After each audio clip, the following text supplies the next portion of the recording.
Good morning. Yesterday was the autumn equinox, which means that the day saw approximately the same number of daylight hours as it did of night. It also means that until the spring equinox, every day will see more hours of night than day, which seems a bit of a depressing way to start a meditation, especially in a week that has already brought enough gloomy news about restrictions as a result of the pandemic.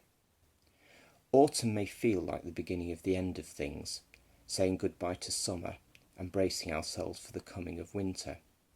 But it is also the perfect opportunity to celebrate the goodness of God's provision for us. We celebrate harvest, a reminder that though nothing will grow over the next few months, we have been given enough to survive to the spring. We enjoy the vibrantly beautiful array of colours that autumn gives us as a welcome gift. There are also new beginnings. Schools and universities start their terms, as do many sporting calendars. The Jewish New Year, Rosh Hashanah, starts just after the equinox.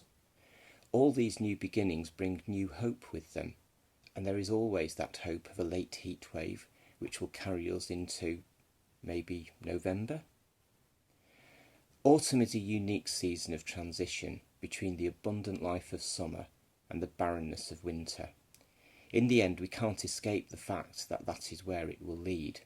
It will, of course, always come round again, and in that, it does remind us that our lives are constantly in flux. It reminds us of the impermanence of everything. We have experienced the budding of life in spring and the flowerings and profusions of summer.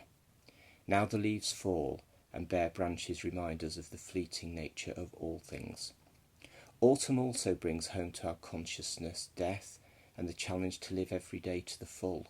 We must seize the opportunity to enjoy the moment, noting the incredible number of red, oranges and brown hues, crunching through fallen leaves, collecting conkers, enjoying the sunset, which is earlier now, and I'm sure you can add to the list. But more than that, we can also grasp hold of the truth that whilst we and everything around us will change, God doesn't. His life is always the same. His character is always dependable. His truth, ways and purposes do not change. His Son does not change. As the writer to the Hebrews reminds us, he is the same yesterday, today and forever. And the truly astonishing thing is the fact that he doesn't change is the biggest surprise of all. We can get used to the routine of change. It is our human experience. The fact that God doesn't change means understanding that he's far bigger than anything else we can possibly imagine. It's funny, isn't it, that in our earthly life we think that the attraction of change is that it keeps boredom at bay. But with God, it is the fact that he is unchanging that attracts us to him. It is even more funny that the fact that he is unchanging means we need to spend even more time getting to know him.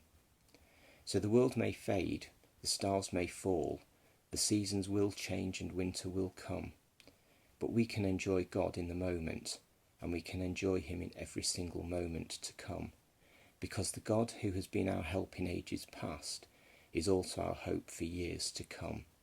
In him we have permanence, stability, unshakable joy and unending life. I'll close with some excerpts from Psalm 136. Give thanks to the Lord, for he is good. His love endures forever. Give thanks to the God of gods. His love endures forever. Give thanks to the Lord of lords. His love endures forever. To him who alone does great wonders. His love endures forever. Who by his understanding made the heavens. His love endures forever. Who spread out the earth upon the waters. His love endures forever. Who made the great lights, his love endures forever. The sun to govern the day, his love endures forever. The moon and stars to govern the night, his love endures forever. To the one who remembers us in our estate, his love endures forever. Who frees us from his enemies, his love endures forever. Who gives food to every creature, his love endures forever. Give thanks to the God of heaven. His love endures forever. Amen.